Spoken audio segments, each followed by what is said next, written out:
and while you can gain skill sets and ideas on how to better manage, better communicate, better engage with your family or your children, here's the truth of the matter. It's the character of who you are that matters in the relationship.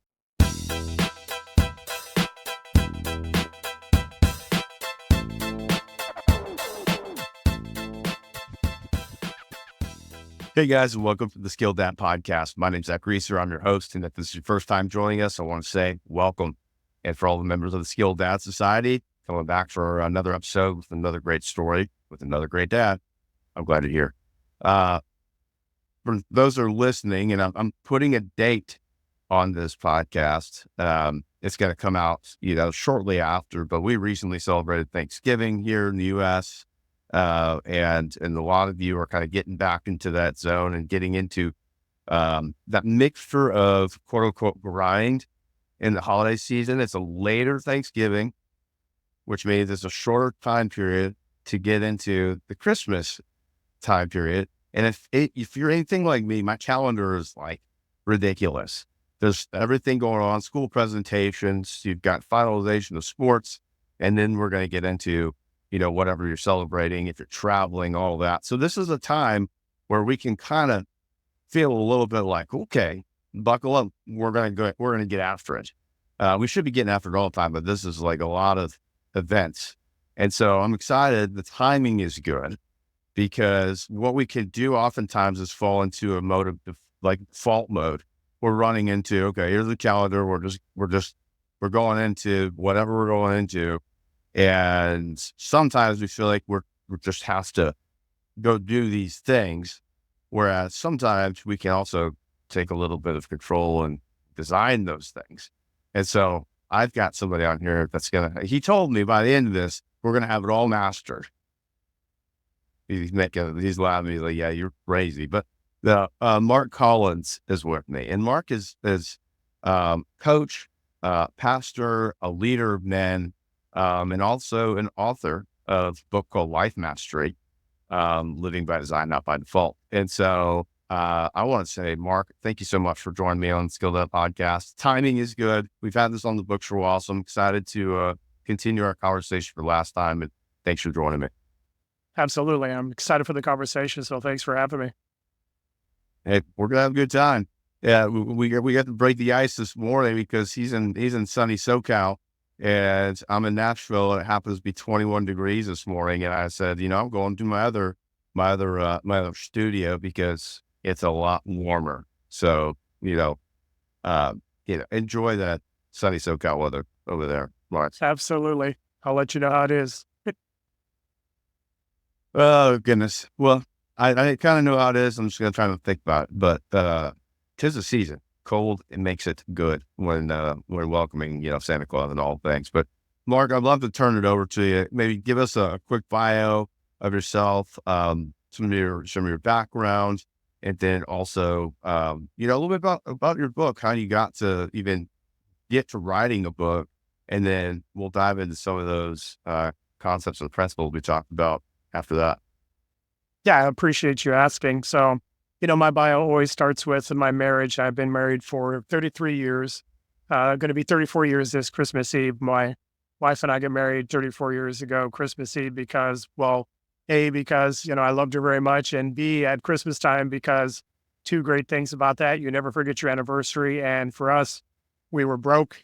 So 34 years ago, we could barely afford a wedding. So we combined it with a family vacation to be with our family. So we could Nice. fund both of those at the same time. 3 adult kids.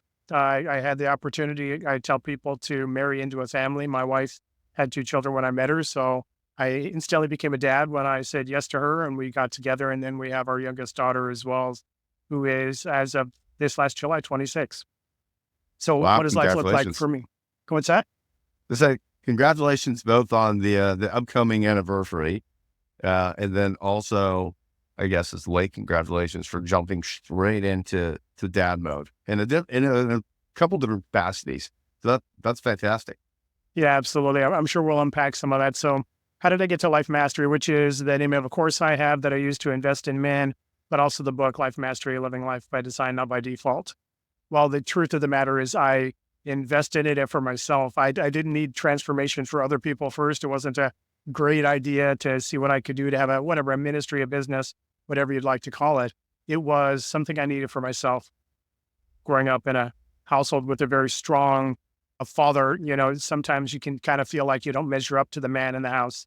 And so for me, that was definitely the case. And so over youth and young adults trying to unpack that and overcome that through success in business, academics, athletics, the things I use to prove, value and worth as a man. Um, and finding that although the challenges for me, imposter syndrome, fear of failure, those things that speak to you when you're trying to succeed at something. And, like you and your podcast and your successful business, and maybe many of the listeners as well, trying to figure out how to become the person I believed I could be, right? The man on the inside I wanted to see on the outside, but he didn't always show up when it was stressful, when there was challenge, when, again, starting business or even in your job, when you're trying to be more than where you're at, you're trying to succeed to go to that next level. And yet these voices are telling you, man, you can't do it. You're not going to be able to, right? I tell people Mhm. you're either living from who you're created to be or living from what your life told you. And all of us have a life that's talking. And it's usually not the successes we have, but those times that we fell short, that we failed, that we felt like we didn't measure up. And so, all of that being said, I am a person of faith, and it was in my faith journey, really starting to unpack the Bible as instruction, not just great philosophy on bumper stickers, that I started to find instruction to really become that guy, to show Yeah. up with confidence and assurance. It's like I tell people, my single joy and journey with men is to help them unlock and unleash their hero in hiding in their job or business, and their relationships in their life. And so for me, it started with me needing to unlock it for myself. Again, that guy on the inside showing up on the outside. From there, and finding that there was transformation that I was finding, that I actually showed up, right? In those times of stress, it wasn't fear that showed up first, or anger, or this imposter syndrome, but it was actually this confidence that I'm going to know the answers that I need to get through this circumstance. And finding that guy show up on a consistent basis gave me the passion to really give it to other people. The thing I believed was it wasn't a me journey, but a we journey. That I Mm. wasn't the only man who was, I was the unique and only individual who was dealing with this, but I was just one of many guys who were trying to figure out that way. They know that they can get there. They just don't know the blueprint to do so. And Mhm. so, what became an informal conversation and ideas and, little nuggets of wisdom I had from my journey that I gave people, I wanted to create again that blueprint so that it wasn't just, great ideas. A lot of times we have these great philosophies of, whatever, just master your mindset or create affirmations or dream higher, whatever the thing is, right? You have these things that you tell people sometimes, not you as an individual, but just those things we throw out there, but we never give them the roadmap to get there. I wanted to give them the Yeah. roadmap, and from that, I created Life Mastery, the course, and actually wrote the book for two reasons. One was my mom told me I needed to write a book, and of course, you always have to listen to your mom. Um, Sidebar on that, I actually had the chance to have it published last November. November 30th was the day. I remember that day because it was the same day I had hip replacement surgery. And so when I came home from surgery, I got an email saying that the book was published, but that first copy of the first batch of books I was able to hand to my mom a few months before she passed away. And so Mhm. that was a real awesome thing for me to be able to do, really a great accomplishment in being able to show mom that I did it, right? Which it matters to me. The second reason I wrote the book was because I have this full-fledged, robust course for those guys that are all in, guys that are ready to make that transformation today. But I know there's also people that really want to have something tangible in front of them, those nuggets and important, strategies and tools. And so that's what the book is more of a quick start guide to your life mastery journey. So you can grab, a chapter, you can read something today that you can implement this week, that you can find transformation this month. So that's where the book comes in to be able to help people do that. So that's my life in a nutshell. I think there's a lot of things in between, a lot of context that got you there, which Yeah, is for which sure. is always the trick, right? Um, and I do take notes because, like you started, your book and also kind of your journey for you. A lot of why I started this is for me. So like we have that in common, Yeah. and I've had a lot of conversations with gentlemen. That's usually the case. It's we want to help others, but there's also the benefit of learning, and there's an aspirational thing that drives us, and maybe it's some of that design versus default, right? It's Yeah. what do we have that we feel called to do, that we feel driven to do, that we feel fire for, um, and to your point and what you wrote about, aspirational is a great thing. Like the whole concept of skilled dad is really, it's an aspirational thing. And I'd love to get your take on it too, because being that your kids are grown, mine are young and still at home, but I figure every time I've got something locked in pretty good, like they now have changed in multiple ways. I've probably changed, and everything that used to work doesn't maybe work as well. New tactics are involved. So the skills required, the game keeps getting upped in the ante. What I appreciate about what you laid out is that there's the aspiration, what we want to go and do. We get inspired that says, okay, I'm going to go do it. But then hitting a wall sometimes and say, I don't know what are the actionable things we can do. And so it sounds like, and I've not had a chance to read it. It sounds like, you've helped laid some of that groundwork out to get somebody started. Yeah, absolutely. I mean, I could even, so there's a scripture that says that God's not given us a spirit of fear, but power, love, and sound mind. Amazing truth. But how do I stop having fear happen every time I'm trying to do something extraordinary in my life? Every time I'm trying to go to that next level, or in this case, those times where you need to have skills is when you're walking into something you don't know how to do. And so for me, I remember an example. My youngest daughter, 26 years old. I remember 26 years before that, my wife had a C-section. I was in the operating room when she gave birth to our daughter, and they handed me my daughter, very first person to hold her outside of the medical staff. And I knew at that point that I had no idea how to raise this child. Yeah, I'm sure all these dads understand that. It's understanding that, just because I was a child doesn't mean I know how to raise one. And in that case of everything you need to provide for this child, they can feed themselves, they can walk themselves, they can birth themselves. All the things that this child needs to be able to survive is dependent on the parents. And it's like that with a lot of our lives. You have this ability to understand that I don't have the skill set to be here. And so what I tell the people that I work with is, well, two things. The first is this: for all of us as fathers who are either trying to gain a skill set at work and or master fathering it some new way because of some new level of, your children at 2 are not the same as your children at 10 or your children at 20. Mm-hmm. And the truth of the matter is, it's not the skill set that matters, but the character of the person involved. What I'm saying is, the people that I talk with, and the things that I teach them in my book, it's a chapter, and I have a session in our course as well that the title gives everything away. It's this: your character's your calling. And while you can gain skill sets and ideas on how to better manage, better communicate, better engage with your family or your children, here's the truth of the matter: it's the character of who you are that matters in the relationship. What I believe as a person of faith is that you're never called to something that you're not already equipped to accomplish. There's only one person who doesn't know it, and it's you. Again, living from who you're created to be or what your life has told you. Yeah. And we could go super spiritually, and I could tell you a dozen people off the top of my head who God initiated with a vision and understanding of who they were, and then walked them into their future. The thing that didn't happen in between was they didn't gain any schooling, any trade school, any instruction, any mentoring, or anything else, because Right. they already had the ability to do it. Many times, at least in my own life and with the men I work with, we feel like it's that imposter syndrome. I'm not good enough where I'm at. I need to gain more things to overcome my doubt in my head.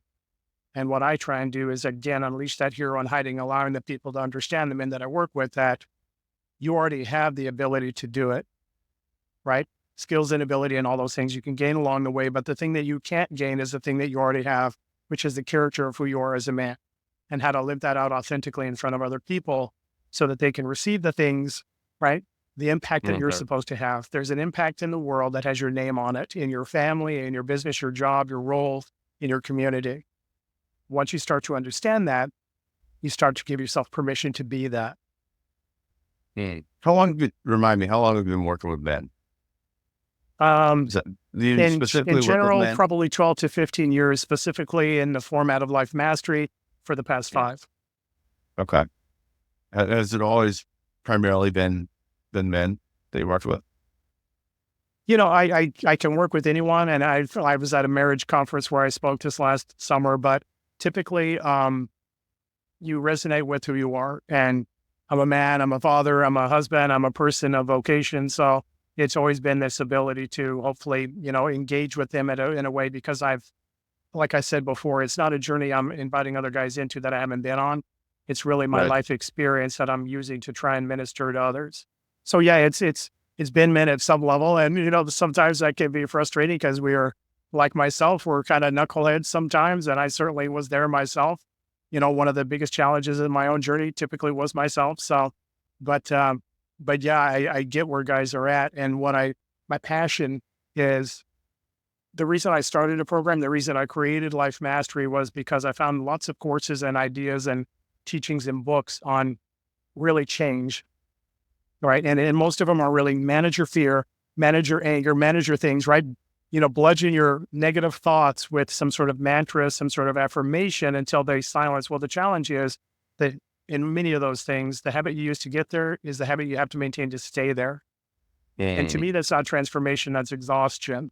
And so for me, they never work because, as long as I remember to do it, as long as I continue to repeat it every day, I'm feeling okay, then something stressful happens and all that goes out the window and then I have to restart. right. And I believe, Right. again, as a person of faith, that transformation is the goal. It's not change. I'm not trying to manage me. Life mastery by design, not by default. We think that we're supposed to manage and try and use other things and tools and strategies to overcome who we are.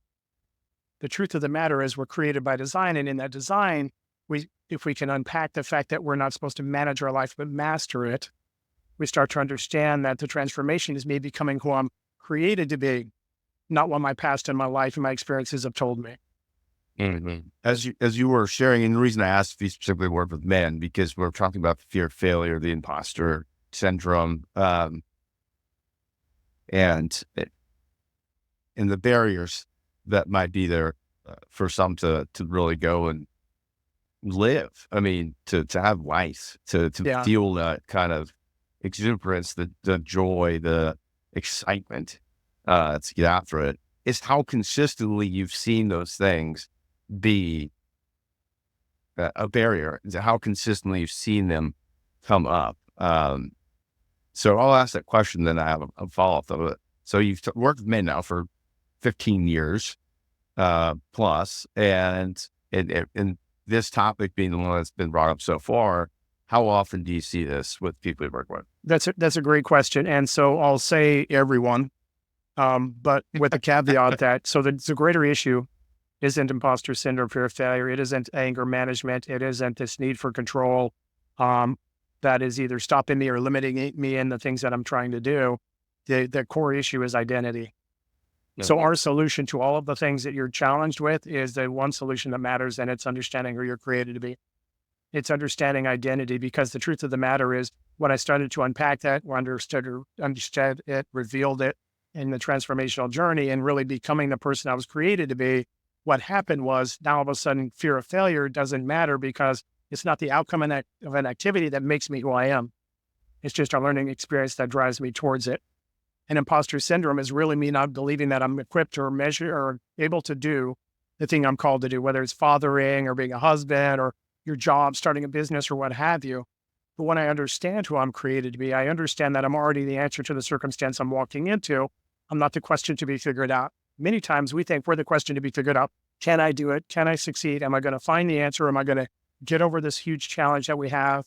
Am I going to be able to manage this relationship? Whatever the thing is you're working with. Am I going to be able to be a good dad? Am I going to be able to raise my children right? Am I going to be able to, whatever, provide for the household? All these things that we believe are mandates and responsibilities that we have, and they are.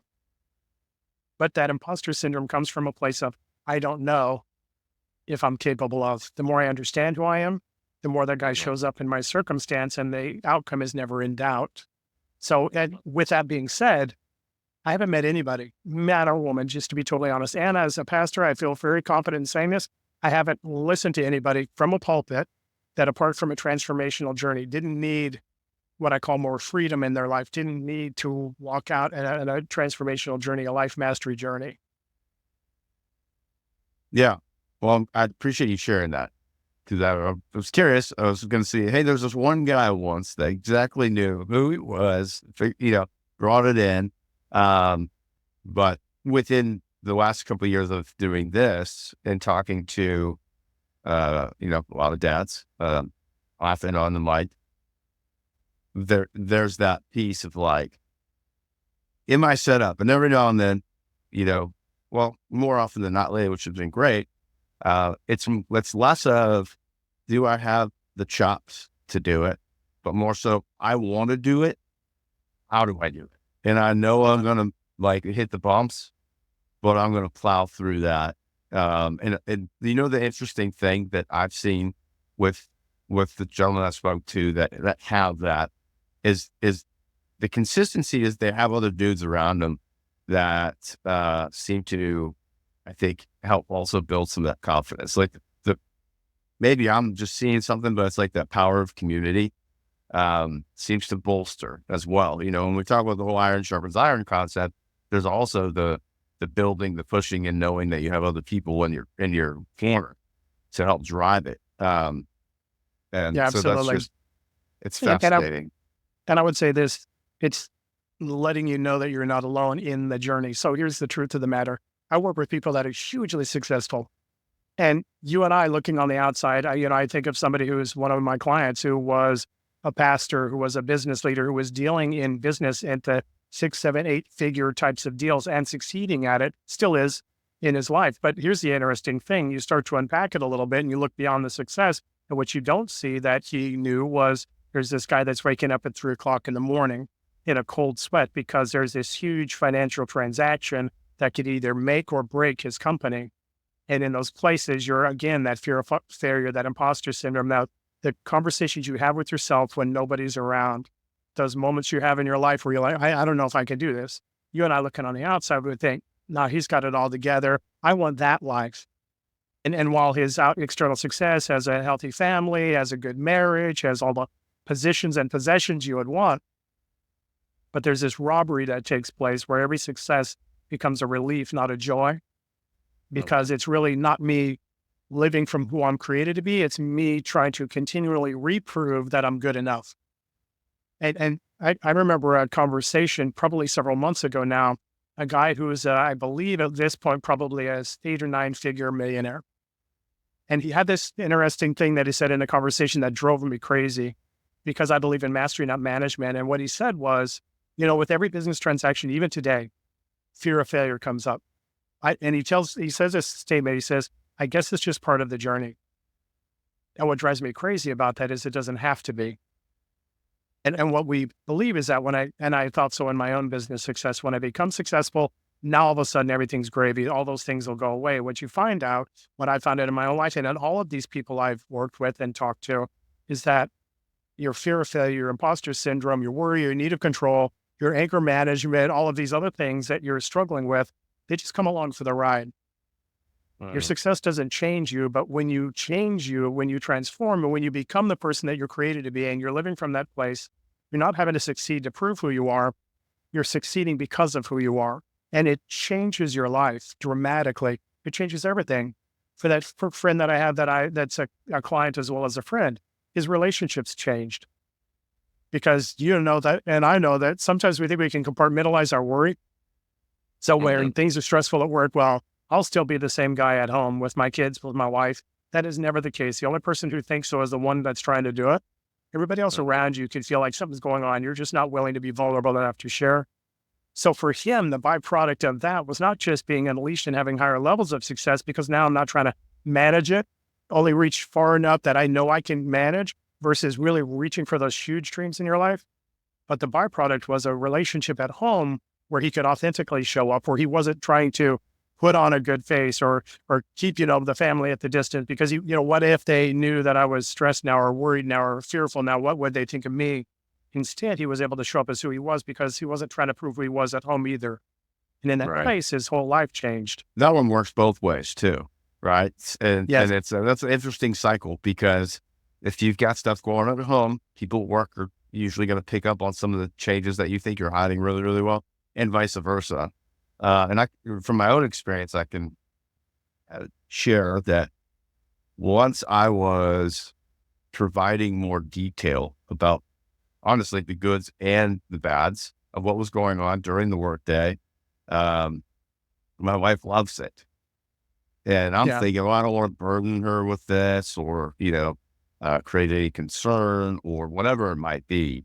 Um, Whenever when we do that now more consistently, I'm thinking I'm providing too much detail. She's like, bring it on. Like, where have you been kind of thing. And Yeah. it's an interesting paradox.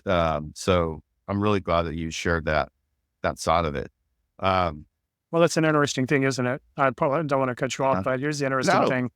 A lot of times as men, we feel like we have to be perfect to be loved. Mm. I have to have it all together. I have to have every answer. I have to be bulletproof to be the man I'm supposed to be in my marriage and with my children. What the truth of the matter is that the thing that is a have to, if you ever have a have to, is I have to be authentic.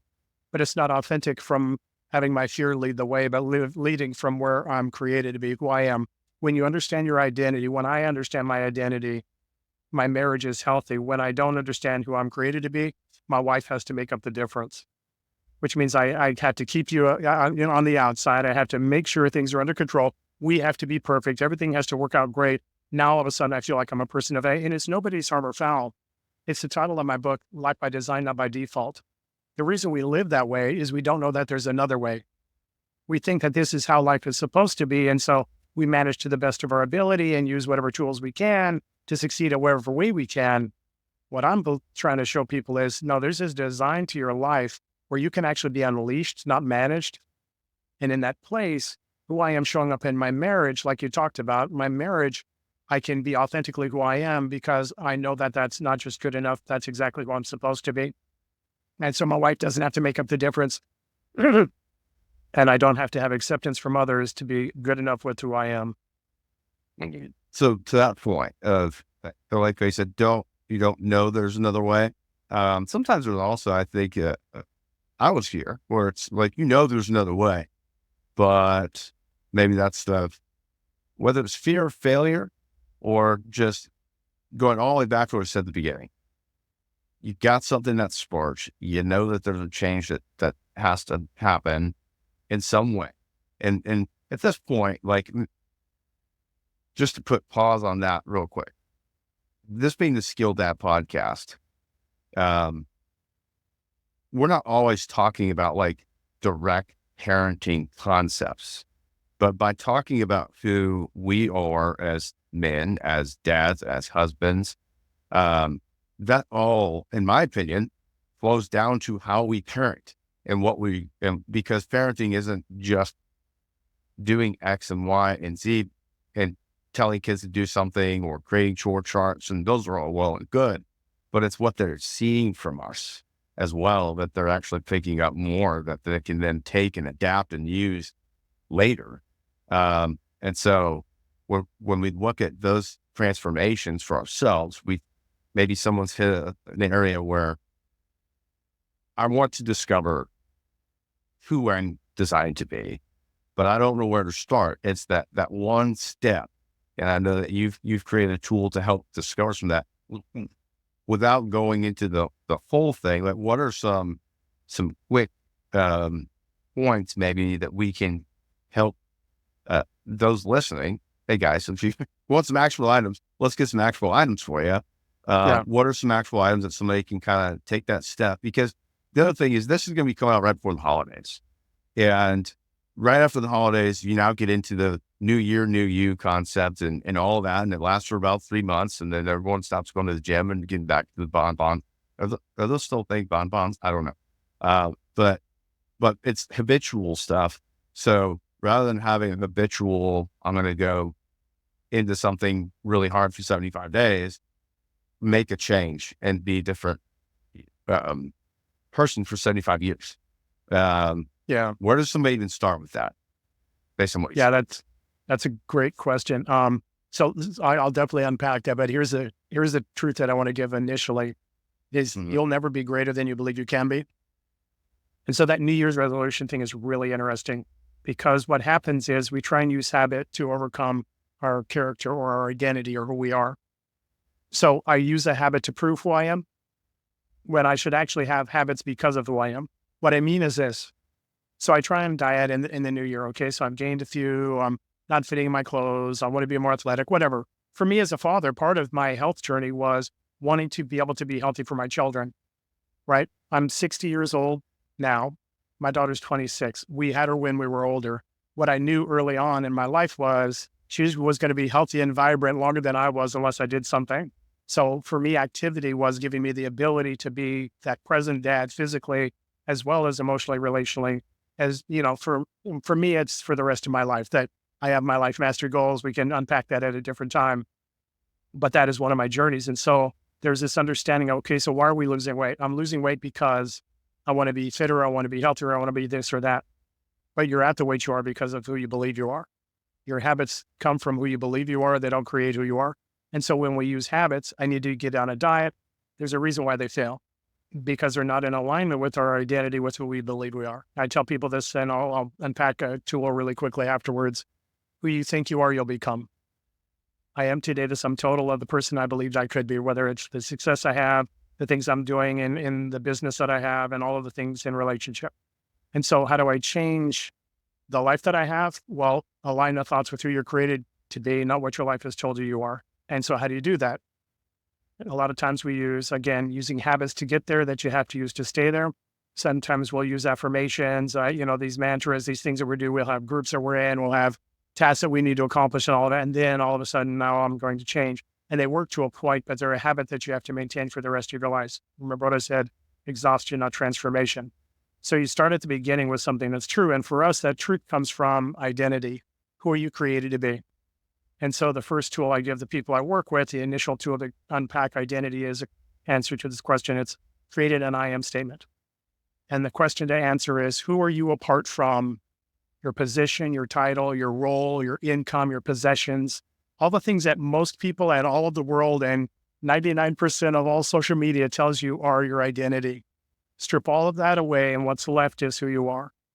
It's your character, it's your value, it's your passion. It's your compassion, it's your empathy, it's your strength, it's your fortitude. It's all of these characteristics that make you you. They're simply lived out in your vocation, in your job, in your role as a husband and father. And so the question is, who are you apart from all those things? It's an I am statement.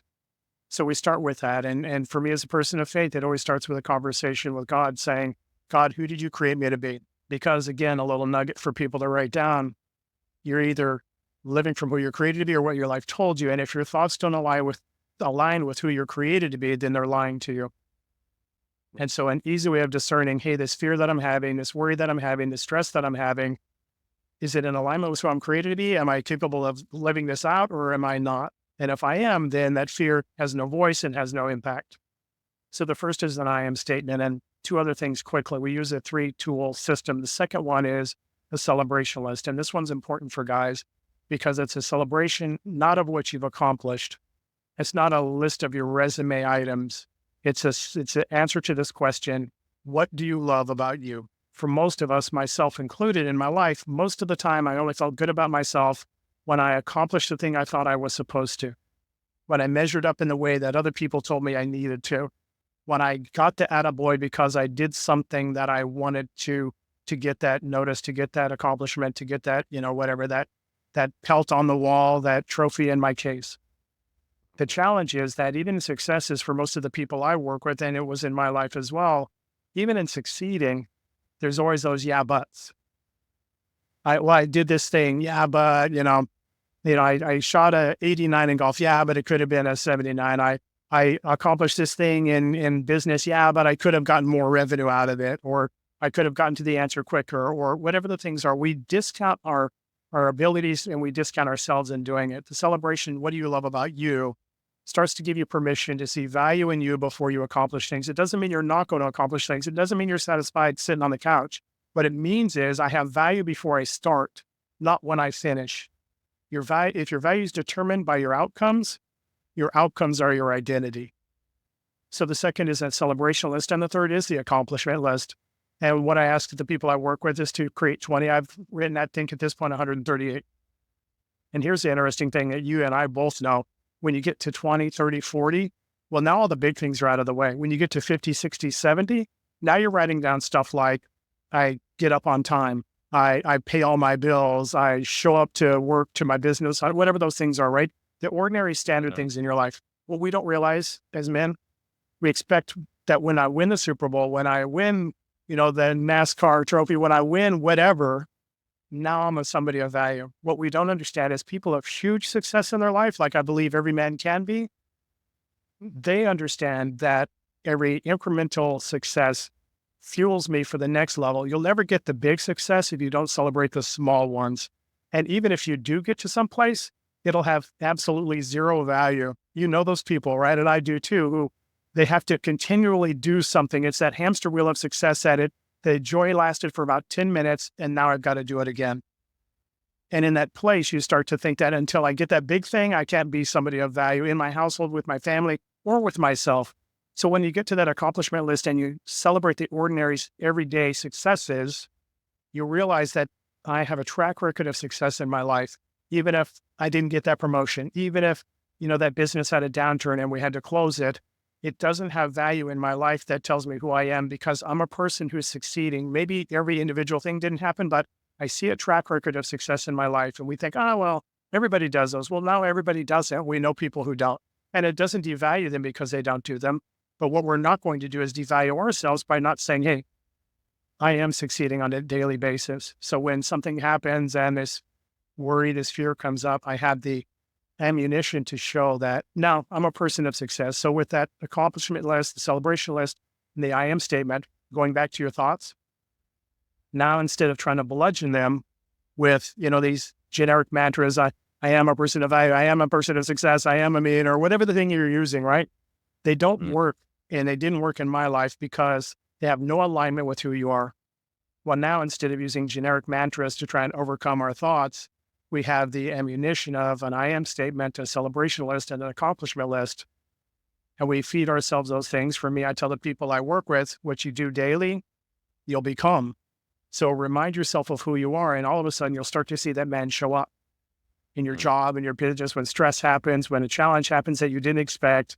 Now, all of a sudden, the work you've put into aligning your thoughts with who you are, not with what you've experienced, we'll see that guy show up, and success will happen more, fear will happen less. And now all of a sudden you'll start to notice, yeah, I used to get angry when those things happen. Now all of a sudden I just found solutions and moved forward.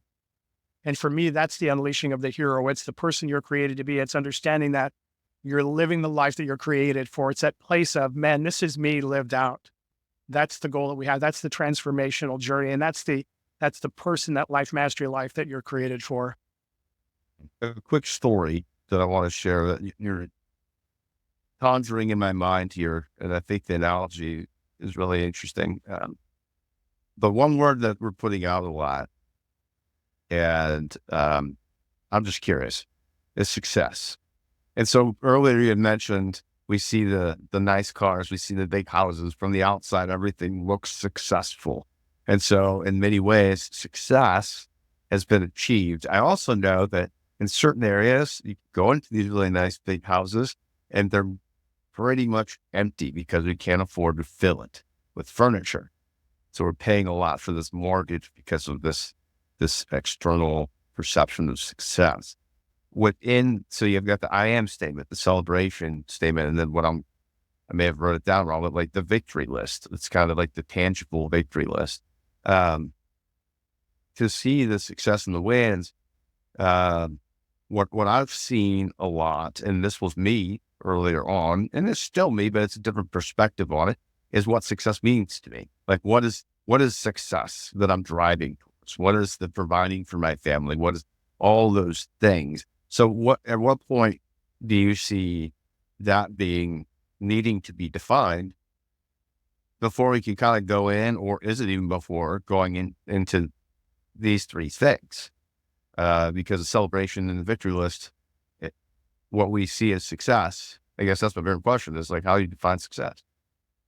Yeah, that's a great question. And here's the truth of the matter. What we tell people is the goal isn't success, but fulfillment. What I mean is I have a lot of people that I work with. Again, I talked about that individual who had the business success, but on the inside, he was still having those struggles. It didn't change because he became successful. That conversation with that amazingly wealthy individual who thought that fear was something that he could manage, and that success, the byproduct of it was just having to deal with this thing along the way.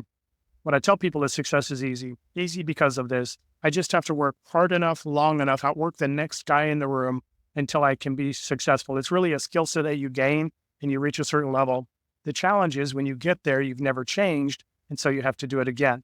And so your success is really a substitute for identity. What we work with, and the reason why we start to unpack identity in the ways we do, is because there's a difference between success and fulfillment. Success is me achieving something after, many years, many months of hard work or whatever the thing is that you're doing. The business that we've had, my wife and I had a successful business that we sold for a sizable profit. That was the fifth one. The first four didn't work out, but it was always striving for that success. So the difference between success and fulfillment is this. Success is me gaining a skill set and an ability, working hard enough, long enough, more than everybody else until I eventually get there. Fulfillment is me living from who I'm created to be, and that success, the outcomes are just a byproduct of who I am. I'm not succeeding or not trying to gain the car, the home, the income, the position to become somebody. I'm creating success in my life. I'm creating fulfillment in my life because I am somebody. And the difference between the two is fulfillment is me living from who I'm created to be. The outcomes just happen to be, in our case, the business, the income, the relationships, the wealth, the health, and all of the things that you desire to have. When they become your value, they become your identity. When they're an outcome of your value, then they're an outcome of your identity. So fulfillment is what we go for, because it's not a dollar amount that you need to have so you can be somebody of worth. It's literally saying this. The definition of life mastery that we have is life mastery is living, me being who I'm created to be at the highest level I'm created for in every area of life. Whatever highest level you're created for is the one that you're given. It could be you're a millionaire. It could be you're a person of great wealth. It could be that you're a pastor in your church. It could be that you're, somebody in your community that's, working politically, or you're working as a teacher in your school, whatever the thing is. And so success is a horrible substitute for identity. Fulfillment is an outcome of identity. So our goal is never really success for success sake. It's saying, what's the thing that you're created for? What's the impact you're supposed to have? What's the life you're supposed to live?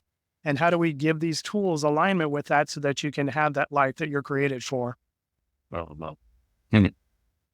I'm really glad you broke it down that way. I appreciate that. The goal isn't success, but fulfillment. And ironically, when you find fulfillment, you feel more successful. So that's really good.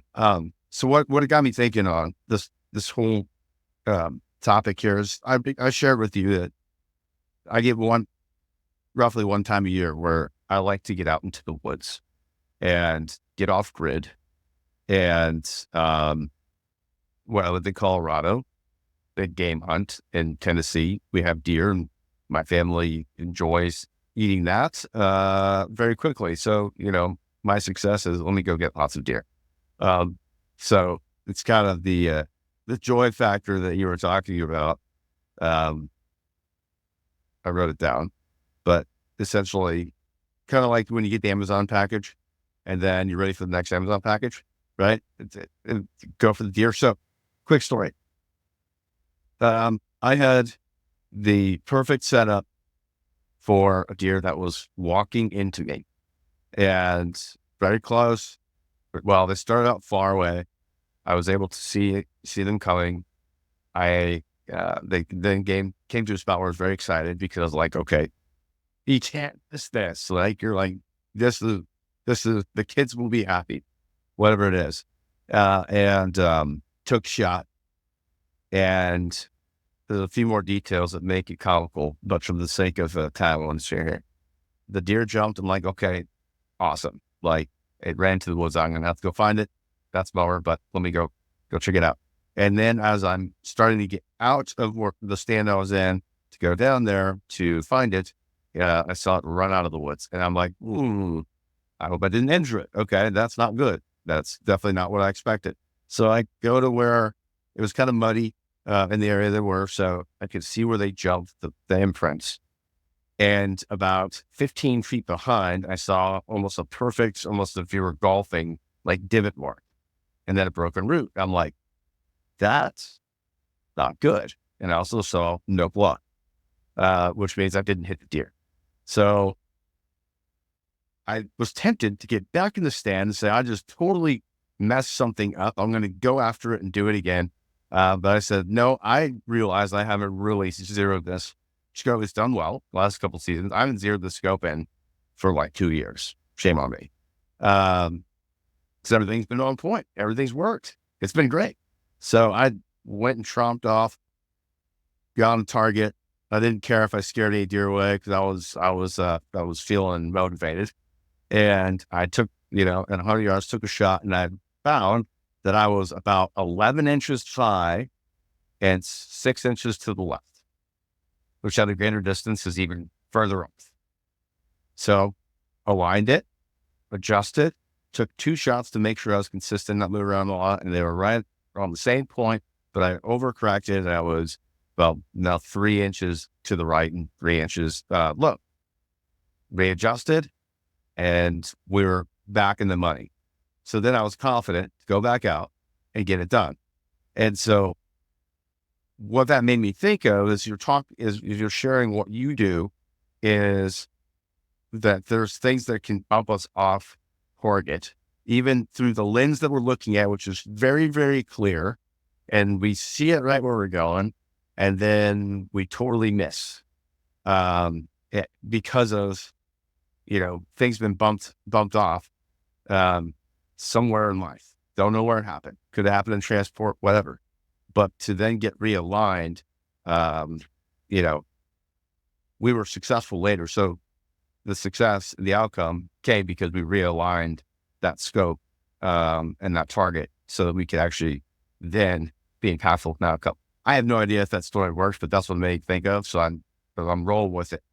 But that alignment piece and that effectiveness piece, I like really a lot of what you're saying with the character. That's where it starts, because there are going to be things that are outside of our control, whether we like it or not. Business closing, firings, layoffs, if it's directly related to a job. But it's who we are that then will help drive the outcomes versus being who we are because of the outcomes. Love it. That's a great shot in the arm for the cold early morning. I appreciate that. Yeah, absolutely. I think, like I said before, you're either living from who you're created to be or what your life has told you. And it's like you'd said, many times we think that, what I tell people is this: it's not your circumstance you're walking through. It's not the experience that you have. It's the identity statement you take from it. So that hunter out in the field that missed his shot could be, what's the thought life that you have? I'm sure you didn't have, but, you could be saying, oh, I'm such a, why did I do that? Right? You're beating yourself up. You're giving Well, up. I You're said doing that. whatever. Yeah. No, I Exactly. definitely said that. Yeah, but the truth of the matter is just an experience that you walk through. But when you live from who you're created to be, you understand that my experience doesn't define me. Mistakes happen and they're allowed because it doesn't change that character and value.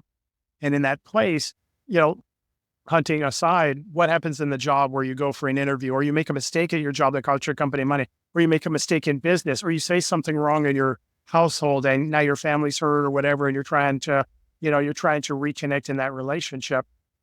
The next step after the challenge is the step that matters. And when you live from who you're created to be, you're not beating yourself up and trying to control matters to overcome the fact that you think you're a failure. You're literally saying that I can be who I am and you have permission to be where you're at. Doesn't mean mistakes don't happen. It just means they don't define me. And so instead of me holding back, instead of me hesitating, instead of me waiting, instead of me not doing it again, not entering into that outcome because, well, what happens? I'm not going to shoot again because I blew it, forget it, man, I guess this just isn't for me. We think it's kind of silly when you talk about it in regards to hunting, but a lot of times we do it in our lives. We limit ourselves because of the potential for showing that I'm not as good as, but when you live from who you are and now all of a sudden your mistakes can't hold you back, what you consider to be failure is just learning points, and you give yourself the permission and ability to not control my life to measure up to what I'm hoping, right? Life management versus mastery. But now I get to be unleashed, and that person you get to be in your household gives your children, your family, your spouse the boldness to live it in themselves because you're living it first. It's huge. There's an impact in the world that has your name on it. You, whoever's listening, watching, that's the person that you want to see unleashed, that hero in hiding who comes out. And in that place, everything changes, not just in your life, but those that you care about. Okay. That's great. You know, after that moment, the narrative was confused. Then like, what in the world? I know better, yada, yada. And even though I was joking, the thought crossed my mind. It was very brief because I'm like, I'm gonna go line this thing up. But I had a thought where I was like, I should just go hang this thing up. I can't believe that, you don't miss that shot. And I said it, and my son and wife were there, and I was joking, but I said, I'm going to hang that up. And my son goes, Dad, if you did that, I would go take it off the wall and hand it back to you. And I thought that was really cool because it's good to have people that are going to also help recognize when you have those moments Yeah. that say, no, go do better. You can do better. Just go do. You're going to screw up. Go do it again. That should have been like me to him, but he pulled that one out, and I was very proud of him in that moment. So That's um, phenomenal. it was awesome. And my youngest son also walked up and said, "What happened?" And he saw the video. He goes, "Not again." So he's 3. But well, Mark, if I really enjoyed this. It goes so fast. Where can people learn more about you, what you're doing, and kind of dive into, what you're offering if they're ready to go take a look at how they can live by design, not by default? Yeah, I appreciate you asking. I try and be a one-stop shop, so everything I have is on my website, which is at freedom-4-life.net, freedom-4-life.net. I have my course out there, so if you want to have all of the tools and strategies, you want to have the full-fledged course, it has one-on-one training. There's some group sessions as well. There's a private Facebook group, again, like you talked about, because community matters and doing it with other guys lets you know you're not alone. So that's out there. I also have my book. You can get it on Amazon, but you can also get an ebook version on my website. So you can take it in your car. You can have it on your phone, your whatever device that you have. So that's out there as well. The ebook version only costs $10. So you have less than $10 to start a transformational journey in your life.